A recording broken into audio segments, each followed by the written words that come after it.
We're good. Randy McKee here. We're going to do our wrap-up show for Championship Saturday. We're here at Nortimer Field in Rapid City, and you can see we've got a pretty crazy A championship game going on. Yeah. They're in the second overtime period. It's 1-0, and we'll get a report on that here in just a minute. But let's go ahead and get to work on some of these other areas since we have such good light tonight. We aren't a bunch of shadows on the deal. So, Chris, why don't you start out just kind of giving us your perception of what happened today here? Well, first of all, let me say the parity amongst all the schools was never more prevalent than it was today. We talked about overtimes yesterday. Wow. Yeah. Shootouts, overtimes. Was there a game that didn't go to overtime? I'm not sure. I mean, the girls' AA championship didn't go to overtime. By about 5 minutes. By about 5 minutes. And the boys' AA championship did go to overtime. Yeah. Both third place games did go to overtime. Yeah. And I understand there was other overtimes in the other divisions. So it's like, I said it on KCCR today. If you're wondering the level of play, yeah. There you go. And right now, here you go behind us. Yeah, Harrisburg scores. Harrisburg scores to tie it up. We're talking penalty kicks. Yeah.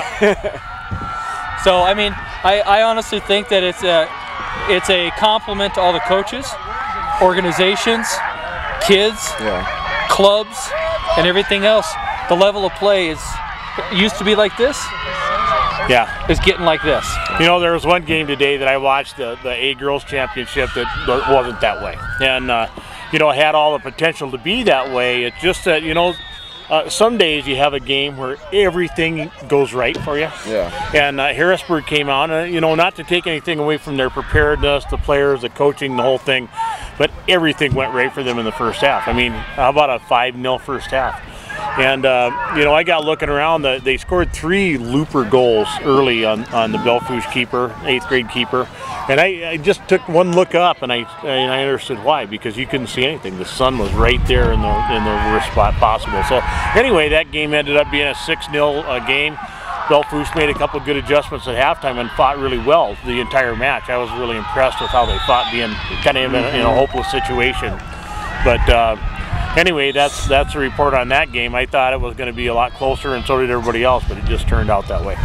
You know, and I think the championship match for the boys AA, you know, wow.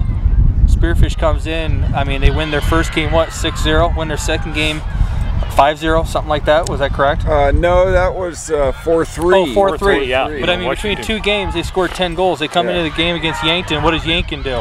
Zip. Bang, bang, bang. You know, they've knocked 3 goals in real quick, and they shut down Spearfish's attack. And that's one thing Spearfish is known for, attack. Yeah. And so, I mean, hats off to Yankton, Coach Brenner. And the fun thing is that group next year, they're back. Yeah. They don't have seniors. Yeah. So I mean, Yankton next year is going to be tough. Yeah. Well, they came walking in this tournament with swagger. They knew that they had the stuff to win. So now we got another goal behind us.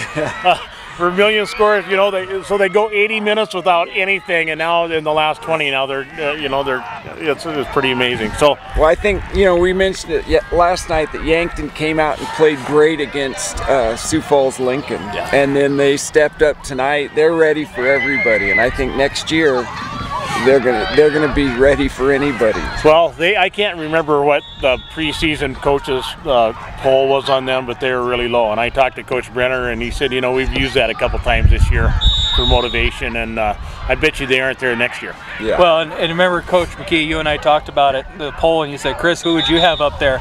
Remember who I said it's going to be a dark horse? Yep. Yankton. Absolutely. And it's because I watched them play all summer. They're a tough group together, and next year, I'm not 100% sure, but it's got to be like 12 seniors. Yeah. That's going to be tough. Yeah, and just a very athletic team, very well coached, just a nice program. So, Coach Lamb, go ahead and finish up with your thought.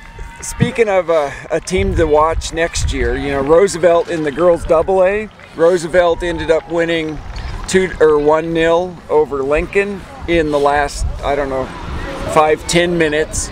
And they got a lot of players coming back too, and a lot of skilled players. One thing Roosevelt has done all season and at this tournament is just possess the ball, move it around. They play really pretty soccer. And they met a Lincoln team today who's really well organized, and both teams were well coached. Yeah. And it came down, and each team had chances, but they did a great job of controlling their opponent. And then it came down to a little bang bang play near the end of the game, and ball comes in, bounces off the upright, right to Nikki Hatcher, I think, and she heads it in from 3 feet out, and that was it. You know, and both. That's one of those games that you really hate to see somebody lose, because they both played so well. I was talking to Carol at halftime. We had that match, and she said that the Lincoln keeper Maggie Smither played so well that she named her player of the half. You know? Did she? Yeah, she said you know, because Roosevelt they get on you, they pepper you, you know, when they can. So you know, kudos to Maggie Smither. She came up big, had a great season. And Roosevelt's keeper also had some great plays, especially in the second half. That young lady is awesome. That keeper for Roosevelt. I commentated on her game. I was on KCCR. I made numerous comments. She is good. Yeah. She's a very good, skilled, technically sound young keeper. Yeah. So what do we see in some of the like in the consolation round? I know you know, we had a couple shootouts. Washington and Lincoln boys went into a shootout. I think Lincoln ended up with that. And Pierre and Stevens girls. Yeah, Pierre and Stevens girls went to, again, 8th round. Yeah. You know, a funny thing with the Pierre girls, they win on Thursday against you know, Rapid City Central, 8th round, Micah Palmer. What do they do today? 8th round, Micah Palmer. Yeah. You know, and Sydney Palmer then ends up saving it for them to win. And you know, the Lincoln, that game was back and forth. You know, there was a lot of fast momentum there. I mean, wow, it was fun to watch. There's a lot of shootouts today. Yeah. Well, you know, I kind of wish that I'd have been able to be over there on that, because, you know, a kid from Washington who's established himself really well all year, Chance Huber, does probably one of the dangerous front runners in the state. You know, I wanted to see how he was going to respond in his last high school game. You know, against Spearfish yesterday, you know, he got a hat trick, and a couple of those goals, at least the ones I saw, he made it look easy. And I don't know, you know, Lincoln probably has his number because he's there in town, but wanted to see how he finished up. So he did, and he did well. I saw a few of his runs. He didn't let you down, Coach. He did a great job out there, and you know, the other consolation game that went to the shootout, Rapid City Central and Pierre boys on the 5th place consolation game. Right. And I'm gonna say it again, and I said it yesterday, and I said it on Thursday. Andrew Brown. Kid made great saves again today, and saved more PKs again today. And you know, you worry in these consolation rounds that after they come off of a tough loss the day before or 2 days before, that they're just not going to have the spirit that they did coming into the tournament.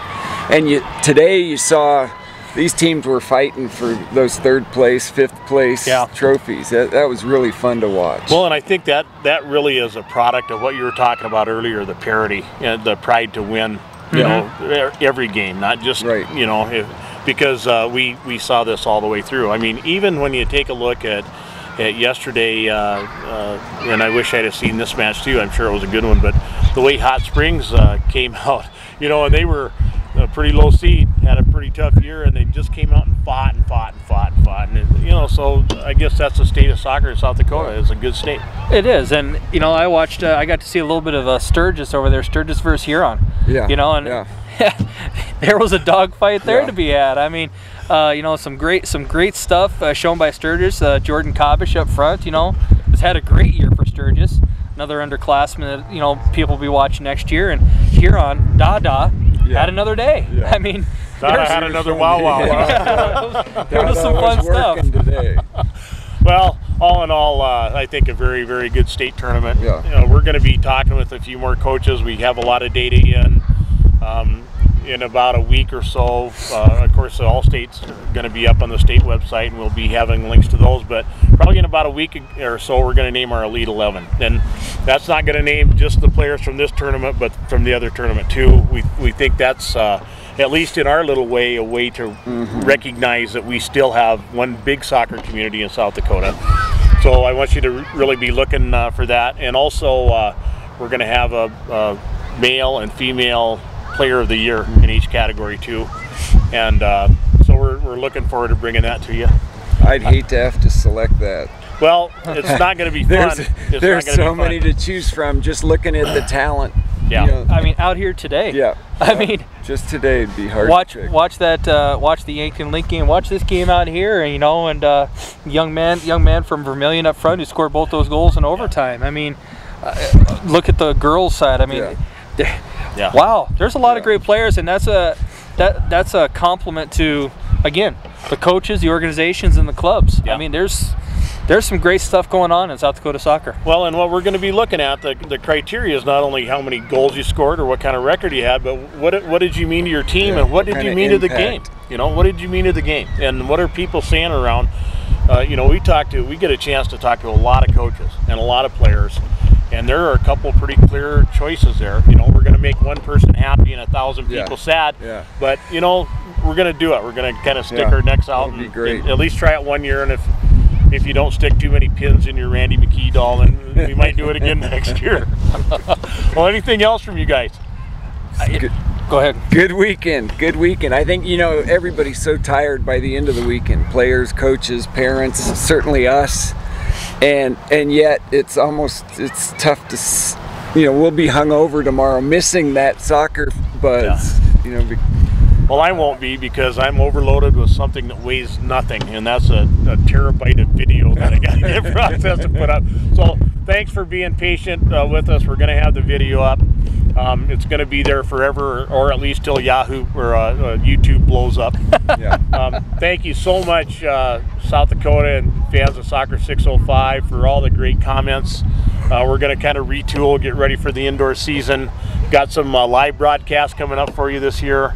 And a lot more stuff from guys like this who know the sport. And so, you know, any comments you got for us, any ideas, suggestions, please give it to us through the contact page on soccer605.com.